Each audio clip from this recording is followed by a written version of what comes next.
All right, everybody. I am with Michael, the first place winner of the Pittsboro Regional in North Carolina. And Michael, what'd you play today? Oh, played Ritual Beast. Yep, got Ritual Beast right here. And first place, first win. Before we go and get into the deck profile, you got any shout-outs? Well, of course, gotta shout out the entire Winston crew, but especially got Andrew right here, but Steven got top 8 with me.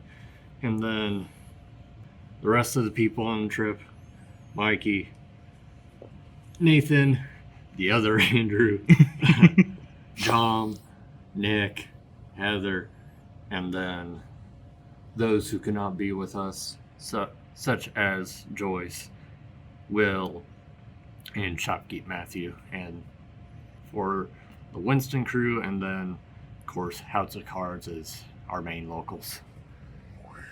House of Cards, baby. All right. All that being said, let's go ahead and get started with the main deck. What you got here? All right. So, of course, we have the fantastic new card for the deck, Spiritual Beast Tamer Lara. So, if you don't know exactly what that name entails, it means that she counts as both a Ritual Beast Tamer and a Spiritual Beast. So she can be used as any of the fusion materials, and whenever you're tagging out as well, because the fusions require both you to fuse using a Ritual Beast Tamer and a Spiritual Beast and tag out into both names, but you can also tag out into two of these at the same time, despite the fact that one of the gimmicks of the deck is that you can only special summon these cards once per time, the main deck monsters. But since you're special summoning her at the same time, in those two copies, it counts as one summon. So you can tag out into two of these at once if need be. So, she's the new Heart and Soul deck. She is not a one-card combo. She turns other cards into one-card combos. In terms of the effects on it, she might be close to like Snake Eyes Ash range in terms of being broken, but she gives you an additional normal, protects your stuff like Branded Opening, including spells and traps, and face-up ones. But and then the most important thing, whenever she's banished, she summons a Ritual Beast from deck. Okay. All right. Yeah, the classic form, Lara. She is a trigger effect on normal summon to target a Ritual Beast engrave, revive it. She cannot revive most of the fusions because they can't be revived by game mechanic, but she can target any of the main deck names and the link monsters. And then the most important tamer other than Spiritual Beast Tamer Lara is Elder. This is the guy that when you summon it, it immediately applies for the rest of the turn that you get an additional normal over Ritual Beast. Does not matter if you get impermanent, but if you do Judgment it, then yeah, I don't get that normal. That's to successfully resolve the normal summon. Also, if you have Skill Drain, preemptively activate it, and I summon this, Skill Drain will prevent this from applying, but if I normal this and you change Skill Drain, I'm pretty sure this still applies. Okay. On Summon Inherent, that's really, really strong. Let's go into the next. Yep. Then when she's the alternate version of when I pick it up, that Lara, when she's normal summon, she can target a banished Ritual Beast, so summon it. Again, same thing, she can target both the main deck and the link monsters. And then Wenda is our last tamer, but also a Spiritual Beast. So while she cannot be E-tailored, she is level 4, which is important for the Banshee combos. And then sometimes it comes up, but whenever she is destroyed by an opponent's battle or card effect, she does float into any Ritual Beast, that includes from the extra deck. And then onto the Spiritual Beast, the best one, Spiritual Beast Gold Sark. That's literally his effect, is just Gold Sarcophagus on legs. But with the way this deck works, it's really good. And it's not once per turn, so long as I can keep normal summoning him, which you can do like a good 3 to 4 times a turn. You can just do that effect multiple times, and it's kind of crazy. Same thing for Ampingu. He is sort of like the Wind to the Lara, where he is instead banish a Ritual Beast from extra deck and send the same type from deck to grave. So this one is ashable, unlike Kanahawk, but you do get 2 mats. His one card combo is not as good because you have to make the Nochi Draco early in order to trigger the Lara. But under Shifter, he is kind of a better economic. That's because you get 2 cards advantage at once. And then our last spiritual beast is Pelia. He's very simple. Just quick bet, give all my ritual beasts for the rest of the turn, even if he's gone and other monsters are summoned afterwards, they will all get plus 500 attack. And again, soft once per turn. If I get to summon this back, I can boost my ritual beast by another 5. Another really important thing is that despite being a wind, he's a pyro that comes up for the Banshee. So like you can link off your Banshee, summon this later, banish the Infernal Flame Banshee while you control this. Banshee summons itself back as you control Pyro. Oh, okay. And then you have one of the other new cards, Ritual Beast Inheritance. Pretty cool card. It is an kind of a Rhoda. You have to reveal a Ritual Beast in hand, and you add one of a different type from deck to hand, and then you discard 1 card. It's kind of unfortunate, but you get to do this over multiple turns, so it's fine. Also has 2 other effects. One is continuous, that your opponent's monsters lose 200 attack for each Ritual Beast type you control. That's not named, but so like if you have a Psychic and a Thunder, they'll lose 400, and if you have both, they will stack. And then the effect I didn't get to use at this regional, but does come up more than you'd expect, is whenever you summon 2 Ritual Beasts at the same time, you can, or 2, it says 2 monsters, but the only way you're typically doing it is Ritual Beasts. I guess it's for like the Pendulum Ritual Beast piles, maybe, like Zephyr. But if 2 monsters are summoned to your field at the same time, you can target 1 monster on the field, change its spell position. Okay. Does come up.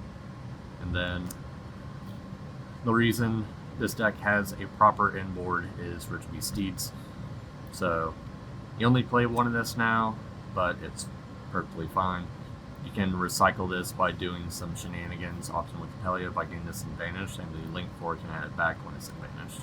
But simply, upon activation, you have to control Ritual Beasts, but when it resolves, for however many Ritual Beasts you control, you destroy that many monsters on field. It can be yours, it can be your opponent's, and it does not target.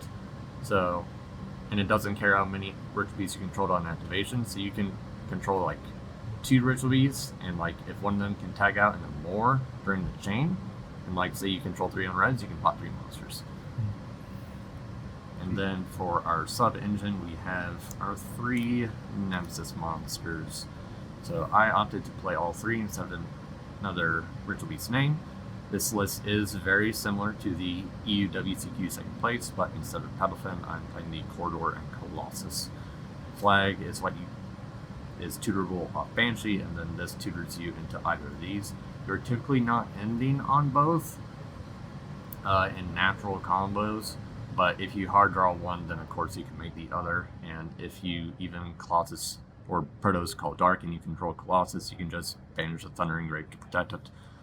So you can establish Protos, Colossus, Call Dark, or another attribute, but you just have to open one of these and then search the other with Flag. So in terms of types, you can easily call it's Dark, Wind, Fire, and Light. These are like the ones that you can call sort of naturally. Water and Earth, your opponent has to control, and Divine is, I don't know, a joke. Yeah, true. Watch over Sphere Mode. What else we got in here? So we got some engine spell cards, of course, 3 utility. Most of our tamers are less than level 3 for psychics, except of course the Winda.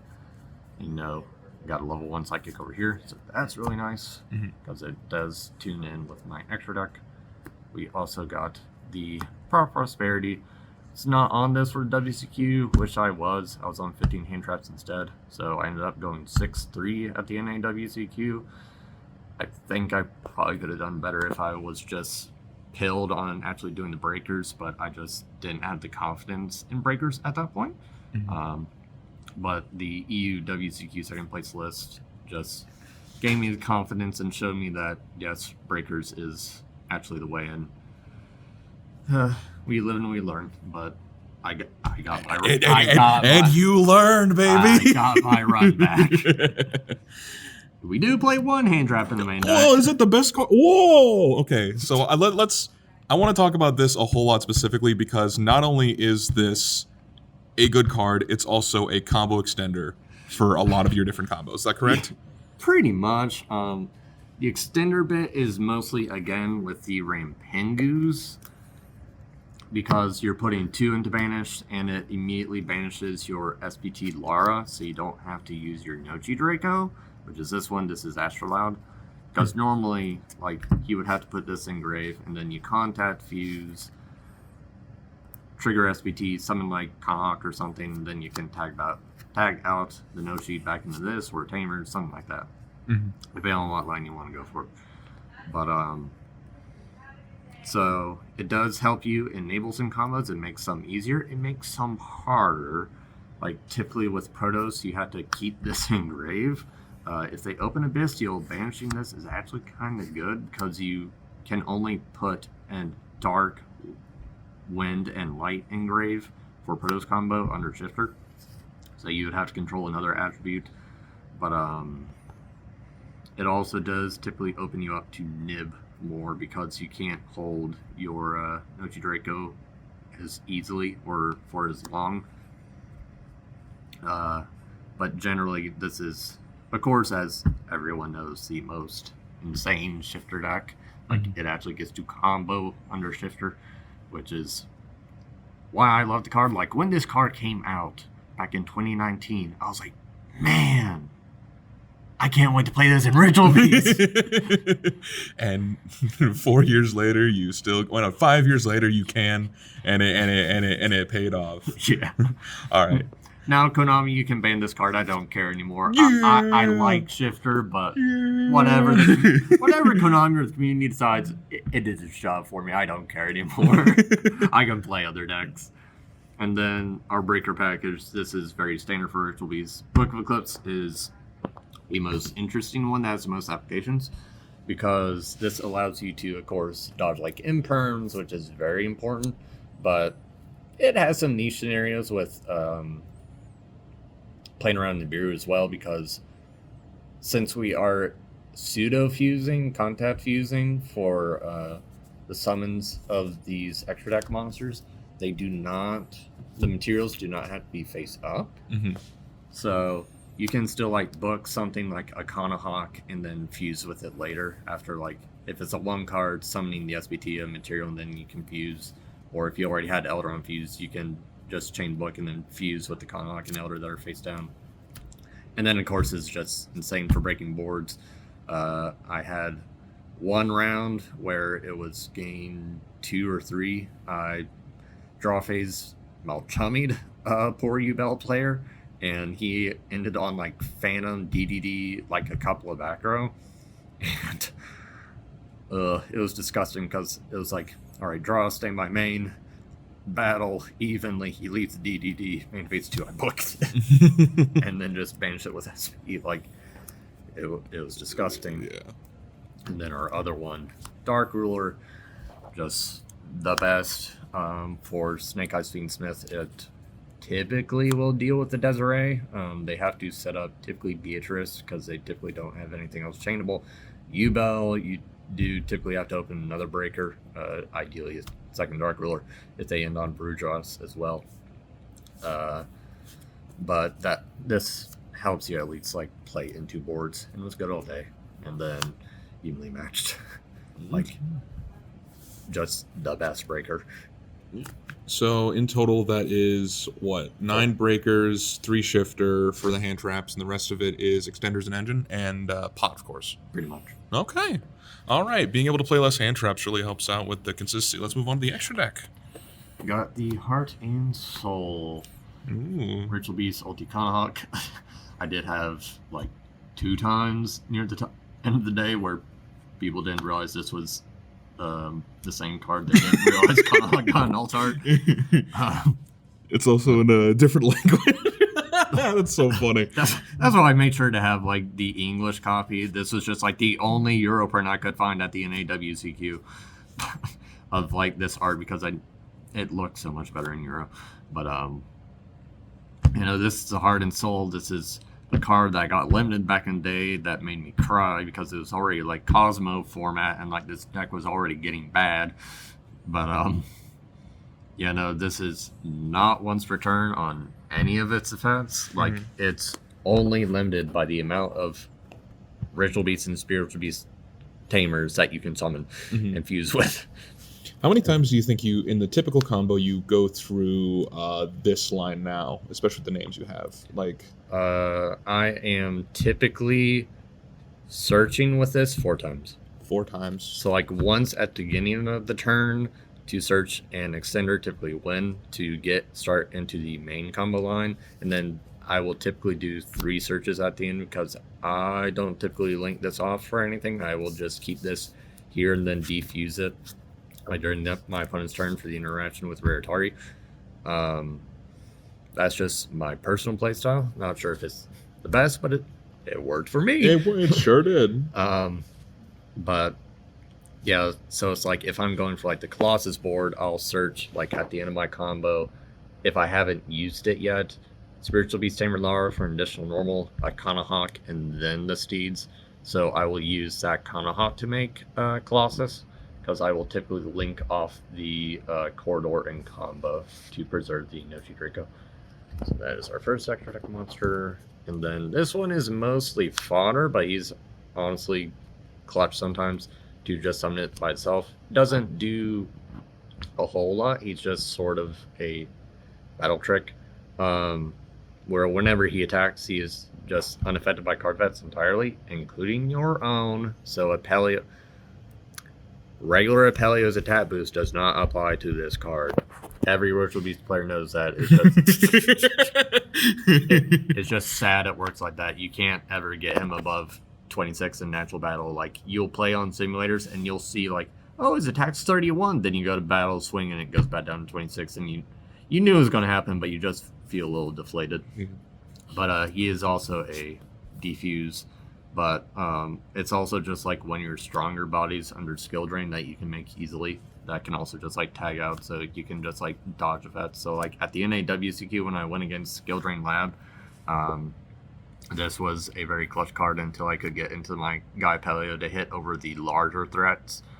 But like I was just playing a game of inheritance control where I would like tag this out, summon 2 monsters, change the monster to defense mode, and then swing over it with something else. Like, it was funny. And then the other new fusion, the new fusion is Nochi Draco. This is basically our version of Astrolaud, and it does make interacting with you very weird. It makes the mirror even worse. Like, I'm glad I didn't have to go against the mirror this time. I lost both my mirror matches at the NAWCQ for the side events. Didn't play it in the main. But this card gives the rest of your Ritual Beast targeting protection to where this is the only thing they can target. If you put 2 of these on the same board at the same time, then you have a total target lock for your Ritual Beast.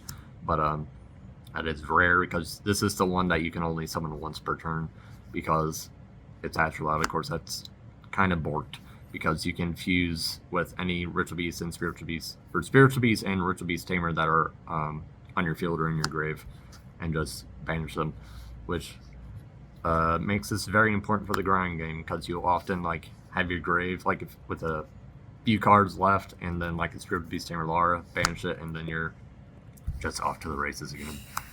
And just makes interacting with this deck very weird. And then Gaia Paleo, this is typically your Psychic banish for Rampingu, but very clutch when you can't summon it. Like, I summoned it very late in the day against Runic Stun and Tempai, and against Runic Stun I had 3 Ritual Beasts in hand. If you don't quite know what this card does, it is an Omni Negate by banishing a Ritual Beast card in your hand. That is not once per turn. Further extension too, Jesus. Like, so long as you have Ritual Beasts in hand to banish cards, not even just monsters, you can have the spell and trap card too. But as long as you have Ritual Beast cards in hand, you can just keep negating. But you're typically having to like do a bunch of Kanahawk searches and then like at the very end slap this down once you have them all. But I got like 3 Omni Negates against like Runic Stun, and then I think I also made it against Tenpai, and I'm not sure if I had the interaction right, but I just won't go over it then in case I'm wrong. But against Runic Stun, especially, this was very clutch because like I negated 2 freezing curses and then like 1 other trap card, and he just like scooped on the spot after that because he also just didn't realize that I was like, I activated it the second time. It's like, oh, that's not what's returned. And then this is the original Link monster that came out in like 2018. This is an extender by banishing a Ritual Beast Engrave. Normally, when you're fusing with all these, all the materials getting banished because this is a regular Link summon. They do get engraved, so you will have something to banish. He just lets you additional normal summon Ritual Beast, so you'll get to normal your win, summon something from banish. Typically, in Pingu, they banish off Gunhawk, and then summon it, and then just start the rest of your combo from there, and then. The fun thing is that this one can still tag out into your banished monsters, so you can actually send this back to extra, summon 2, and then just extend your plays or do whatever you need to. Sometimes you just gotta dodge, but this is a very strong card. This is probably one of the more vulnerable cards in terms of like stopping the deck, just because you typically will not have the cards in banish unless they made the Nochi Draco early. So like. You either like play around Nib or you play around Imperm, so is what it is in that case, I guess. Also does have like the little bonus stat where anything it points to like gain 600 attacks, so just like fun little Link Arrow interactions I do love. And then one of my favorite cards, Ritual Beast Ulterior Atari. This has a mixture of SP and Promethean Princesses effect, where you target 1 Ritual Beast card you control, and then 1 card your opponent controls, banish them. So the important thing is that it is a banish them, not banish both. So you can have one of your cards here, target an opponent's card, spell or trap or monster, and then you can tag out yours, preserve it by putting it back into extra, summon 2 bodies, and then you still banish the opponent's card. And then that's only during your opponent's turn. During your turn, you can target a banished Ritual Beast, add to hand, and then you can normal summon any Ritual Beast that's in your hand. So, of course, that is a great extension effect that lets you abuse your Gunhawks more, lets you even, like, use your, like, Gwen and Lara again in case you, like, still have things to extend with. There's just a whole lot this card enables. And then the funniest thing on this card, your opponent cannot tribute monsters to activate card effects. So like if they have Fiendsmith Requiem, they cannot use the effect to summon a Fiendsmith for a deck. So I had a couple players like summon Fiendsmith Requiem against me, and they would go to activate the effect, and I would have to tell them, I was like, no, you can't do that. And they would be like, I'm a ninja player. It really hurts me too. we haven't gone against each other at local. Not yet. Not yet. No. I rue the day. But yeah, no, fantastic card. And then our more generic stuff, SP, and then what kind of goes with it, Anima. And then what's really funny about this deck is that this is a combo piece, because often to get into your Nemesis stuff, have Infernal Flame Banshee. This searches or dumps a Pyro from that grave. So that does mean you can Foolish Paleo if needed, if you already start with the flag. But anytime this card is banished while you control a Pyro, you can summon it back. And oftentimes when you control the flag, like let's say what is often a use case is that we had the Banshee here, Corridor here, and flag here for like a turn 1 Colossus. You'll link this in the Corridor into the SP. SP banishes this while you control flag, summon it back, and then you can make a link 4. So if you don't have the other materials, like you don't have this on field, like you're just doing the like 1 card SP combo, you'll often have to link off the SP for your link 4, which is amusing. And then yeah, our Colossus for the corridor as part of the Nemesis package. Link Spider to help you make some plays. For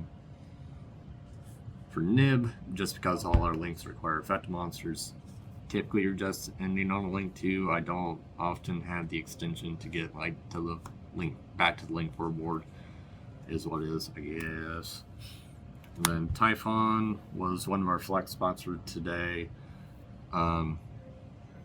Did help out some solid threats, and I just like having a little security button to where it's like if I'm sort of just like out of breakers and like can't really extend anymore, just slide this down, break something else, and pray to God, I guess. And then our other generic link to Pinnight Early didn't come up a whole lot. Like its main use case for the weekend was in a spot where I would normally have to link off SB. I was under Shifter, so when the Banshee was linked for the early and I had flag on field, Banshee got to summon itself back, and I just used this to make the Rirotari. So I got to preserve my SB for later in the game. But typically, like if I did want to like convert some Ritual Beast names at the end of the board, like at the end of the turn into another link monster, you would ideally like put early like here. So it's just pointing to the rear to where whenever you activate this effect, you can potentially negate something else. But didn't come up. I know a lot of lists have been playing Apo, and you opted not to choose that. Is there any particular reason why with the flex spots you chose not to put it in? I just never really find myself making it, and I also never really practiced the safe lines just because I don't feel like I ever really need them that much. Well, if people don't know the lines, then you can just go for the riskiest ones. Isn't that right? This deck is inherently complicated. Yeah, and my poor Snake Eye opponent in round 7, he got second place regardless, like better player than me, but our round 7 was very sloppy. And he ended up letting me establish the Protos and the flag while I had SP on the field. If I had Apo, that situation might have been a lot cleaner. But either way, he let me declare fire and ended up Nibiruing, but he was still locked out of fire despite the fact that I didn't destroy any fires after a judge call. But just a bit of a golden ticket day, I guess, to sort of reference an old Yu-Gi-Oh video. Don't know what the name of it is. I couldn't find it now, but just something that it did kind of feel like a golden ticket day where just like good hands, necessarily some kind of like bad plays and bad luck on my opponent. So just kind of got through for a 7-1 finish. But we can move on to the side deck. Yes. Our main going first suite, we had Fissure, Judgment, and Ash. So Ash is the mandatory going first in just to play around Malchummy. Either way, I am typically citing out 6 cards, either like the Even Leads and Dark Rulers, just so we have some useful going first cards regardless. So you cite in Ash for Chummy and maybe some other like niche scenarios like the Rune Extend player, the 10-5 player. These always just came in, but your other 3 are either going to be one of these 2. If it's hand traps like a Snake Eye or U-Bell deck, you bring in this. If it's something like Board Breakery or like Tenpai or just Rune Extend, you bring in this. So the final moment of the game against Tenpai, he activated Forbidden Droplets in his Singing Kaiman, and I had Steeds and this set. And I was like, I could like finagle like my Rirotari resolving to banish this field spell with the Steeds. I just won't think they'll activate this one. Yep, and it paid off. Scooped on the spot. Scooped on the spot. And then our going second cards, Malachemi was what came in most of the time. Like, I would just side out a Steeds, 1 Inheritance, and then Corridor, because Corridor is not a board breaker. It does help with Link Climb, but you'd rather just use Protos for going second. So that's what these would come in for. So you'd still have the 9 breakers, you'd still have full pots, but you would also have the Malchummy. I think I drew it 3 times, and 2 times it did get ashed. But against the Bell player that I was talking about earlier, yeah, it pretty much had DK'd him because it did resolve. And then for the back row matchups, so the one runic stun guy, this did come in, but it was definitely in his favor. I didn't have a play around for the Yugioh this time. Like, I tried to play into the board a little bit so I could, like, drop Duster late, but he, like, saw him judgmented my fusions twice. And then it's like I tried to finally throw down Duster, and he still had a ring spell for the Yugioh. Like, I tried to play it out because, like, it was looking kind of close, but ended up losing that game 2. 1 die roll first off. So I went first game 1 and established Colossus.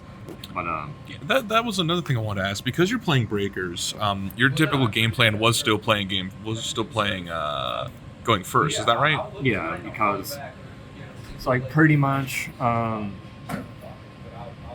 like you just want to have cards that help leverage you into actually going second, because going first you don't typically have a problem because of board, because you have either Colossus or Protos, and then like your other Ritual Beast interactions, like your board is typically good enough to just deal with most things going first, to where you typically don't have to care about also opening the hand traps, which they do often help. Like, there were games at the NAWCU and at locals when I was playing hand traps where it's like, man, this hand trap felt great. I can't imagine going to breakers. And I went to breakers, and it's like, it's even better. Yeah, your board's going first are often just enough, but even if barely. But all right, that is pretty much the list. That's the deck profile. And is there anything else you want to go ahead and point out before we wrap things up? So yeah, again, just thankful that got to spend a good day with the Winston community. Glad that got to get top 8 for the first time, like not just top 8, but also first place at a regional, but also got top 8 with my friend Stephen Outley. That profile is going to come up after this one, don't you worry, gamers. But that was just an insane day for the both of us, because like before this, just to give a little spiel, like I'd only ever gotten invites. Like my first invite was 2021 or 2020, like after the COVID, after things opened back up after COVID, I got an invite with Striker Adventure DPE during Verite format, and then I got my next invite with Exo-Stitcher during tier format. Both of those were 12th place, like X2 records, and then this past June, we went to the other Underworld Cards and Games Regional, which is what Pittsboro was hosted by, in Hickory, and ended up with a X2 one, which got me an invite, like 30th place or something before they adjusted standings, which I already had my invite from the NAWCP in a regional flight, but that was with Labyrinth. But I hadn't actually managed a true top 8 yet. It was like the only time I had gotten like the regional pricing was from regional flight, which was the Arlecchino map. But it just feels good to walk home with what is a very nice looking mat and like one of the actual tower deck boxes, because even though I got the Arlecchino mat, I just got the tiny little purple one, which is cool, but it's nice to actually just finally have a bit of the Yu-Gi-Oh prizing everyone likes to complain about. So it's been quite the journey. All right. Well, congratulations, Michael. Appreciate it. Thank you so much for the deck profile, and hopefully we'll see you at Worlds one of these days. Come on, have some faith in yourself, brother. I'm at least trying to day 2 and top YCS first. Hell yeah. We're getting there. We're making the progression. Take care, everybody.